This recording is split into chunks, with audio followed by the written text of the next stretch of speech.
കർത്താവിൻ്റെ പരിശുദ്ധമായ നാമം വാഴ്ത്തപ്പെടുമാറാകട്ടെ. അനുഗ്രഹിക്കപ്പെട്ട ഈ നല്ല പ്രഭാതത്തിനായിട്ട് കർത്താവിനെ സ്തോത്രം ചെയ്യുന്നു. ഈ പ്രഭാത സന്ദേശം കേൾക്കുന്ന എല്ലാ പ്രിയപ്പെട്ടവർക്കും വീണ്ടും വരുന്നവനായ ക്രിസ്തയേശുവിൻ്റെ നാമത്തിൽ എൻ്റെ പ്രഭാത വന്ദനങ്ങളെ നിമിഷം അർപ്പിക്കട്ടെ. പ്രാർത്ഥനയോടും ദൈവാസികത്തോടും കൂടി ഈ സന്ദേശത്തിലേക്ക് നിങ്ങളുടെ ശ്രദ്ധയെത്തിരിക്കുകയാണ്. അപ്പോസ്തലപ്രവൃത്തികളുടെ പുസ്തകം 23-ാം അധ്യായം അതിൻ്റെ 1-ാമത് വാക്യം. പൗലോസ് ന്യായാധിപ സംഘത്തെ ഉറ്റുനോക്കി, സഹോദരന്മാരെ, ഞാൻ ഇന്നേ ദിവസത്തോളം കേവലം നല്ല മനസാക്ഷിയോടും കൂടെയും ദൈവത്തിൻ്റെ മുമ്പാകെ നടന്നിരിക്കുന്നു എന്ന് പറഞ്ഞു.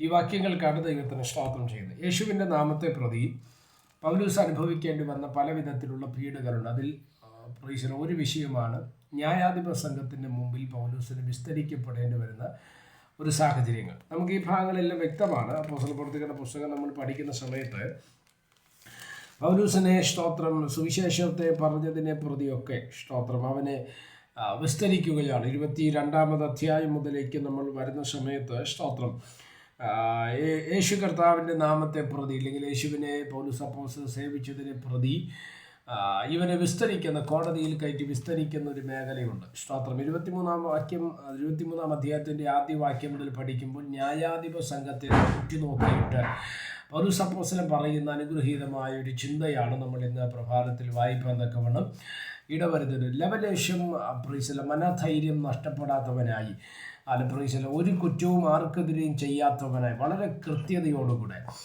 സ്തോത്രം പൗലോസ് പറയുകയാണ്, ഞാൻ ഇന്നുവരെ കേവലം നല്ല മനസാക്ഷിയോടുകൂടെ ദൈവം മുമ്പാകെ നടന്നിരിക്കുന്നു. വളരെ കൃത്യമല്ലേ ആ വാക്ക്? സ്തോത്രം. നമുക്കറിയാം, ഇവിടെ ന്യായാധിപ സംഘത്തിൻ്റെ മുമ്പിൽ പൗലോസ് അപ്പോസ്തലൻ നിൽക്കുന്നത് കുറ്റാരോപിതനായിട്ടാണ്. സ്തോത്രം. ഒരു വലിയ കൊടുംകുറ്റവാളി എന്ന പേരിലാണ് ആരറിയപ്പെട്ടത്? പൗലോസ് അവിടെ നിൽക്കുന്നത്. പക്ഷെ പൗലോസിൻ്റെ ഹൃദയത്തിനകത്തുള്ള വ്യക്തമായൊരു ഉറപ്പായിരുന്നു, നിങ്ങൾ എന്നെ കുറ്റവാളിയായിട്ട് കാണുമ്പോഴും എനിക്കൊരു മനസാക്ഷിയുണ്ട്. സ്തോത്രം. അത് വളരെ കൃത്യമല്ലേ? വളരെ ശ്രദ്ധിക്കേണ്ട ഒരു വിഷയമല്ലേ അത്? പലപ്പോഴും പല കാര്യങ്ങൾ, പല പ്രവൃത്തികൾ, പല തലങ്ങൾ നമ്മൾ ചെയ്യാറുണ്ട്. ഇന്ന് നമുക്കറിയാം, അവിശ്വസ്തതയുടെ ഒരു ലോകത്താണ് നമ്മൾ ജീവിക്കുന്നത്, അല്ലേ? വിശ്വസ്തത പുലർത്താൻ കഴിയാതെ വരുന്ന ഒരു സാഹചര്യത്തിലേക്കാണ് ഇന്നത്തെ നമ്മുടെ ആത്മീക ഭൗതിക മേഖലകളുടെ സമൂഹങ്ങൾ, വ്യക്തികൾ കടന്നുപോയിക്കൊണ്ടിരിക്കുന്നത്. സ്തോത്രം. നമുക്കറിയാം, ബന്ധങ്ങൾക്കകത്ത് പോലും വികലമായ ബന്ധങ്ങൾ രൂപപ്പെടുന്ന ഒരു കാലത്തിലേക്ക് സ്തോത്രം ഇന്നത്തെ കാലം മാറുകയാണ്. നമുക്കറിയാം, ഒരു പെൺകുട്ടിയെ, ഇല്ലെങ്കിൽ ഒരു വിവാഹബന്ധം, ഇല്ലെങ്കിൽ ഒരു കുടുംബജീവിതത്തിലേക്ക് പ്രവേശിക്കുവാൻ താല്പര്യപ്പെടുന്ന ആൺകുട്ടിയാകട്ടെ പെൺകുട്ടിയാകട്ടെ, നമുക്കറിയാം നമ്മുടെ നാട്ടിൽ അല്ലെങ്കിൽ നമ്മുടെ സമൂഹത്തിൻ്റെ ഒരു ബേസ് അനുസരിച്ച് അതിനകത്ത് പ്രായം ഒരു യോഗ്യതയാണ്. ഇല്ലെങ്കിൽ പലപ്പോഴും സൗന്ദര്യം ഒരു മാനദണ്ഡമായിട്ട് എടുക്കുന്നില്ലെങ്കിലും പ്രായമെങ്കിലും ശ്രദ്ധിക്കുന്ന ഒരു രീതി നമ്മുടെ നാട്ടിലൊക്കെ ഉണ്ട്. ഇന്ന് അതുപോലും ഇല്ല, അല്ലേ? കൊച്ചു യൗവനക്കാരായ സ്തോത്രം ചെറുപ്പക്കാരാണ് അവരെക്കാൾ നല്ല വയസ്സിന് പ്രായമുള്ള സ്തോത്രം ആൾക്കാരെ അവരുടെ ജീവിത പങ്കാളിയായിട്ട് തിരഞ്ഞെടുക്കുന്നത്. എന്താ അതിൻ്റെ അർത്ഥം?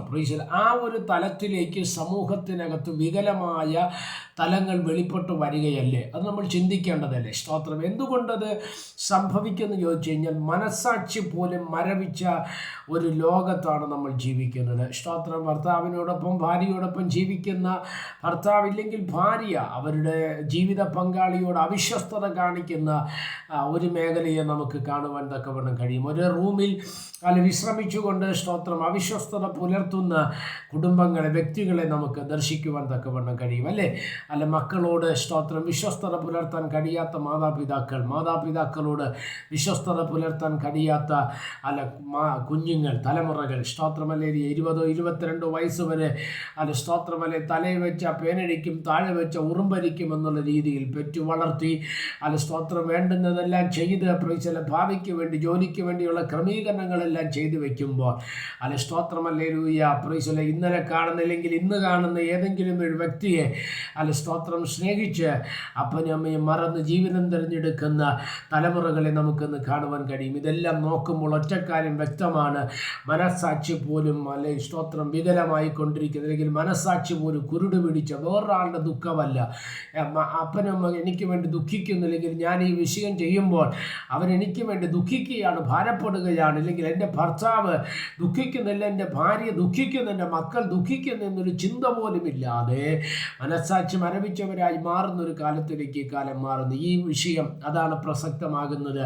പൗലോസ് പറയുന്നത്, ഞാൻ നിൽക്കുന്നത് വെറുതെയല്ല, നല്ല മനസ്സാക്ഷിയോടുകൂടെ ദൈവം മുമ്പാകെ നിൽക്കുവാൻ തക്കവണ്ണം കഴിയും. ദൈവം മുമ്പാകെ നല്ല മനസ്സാക്ഷിയായിട്ട് നീ നിൽക്കപ്പെടുമ്പോൾ ഒരു കാര്യം ഞാൻ നിങ്ങളോട് പറയാം.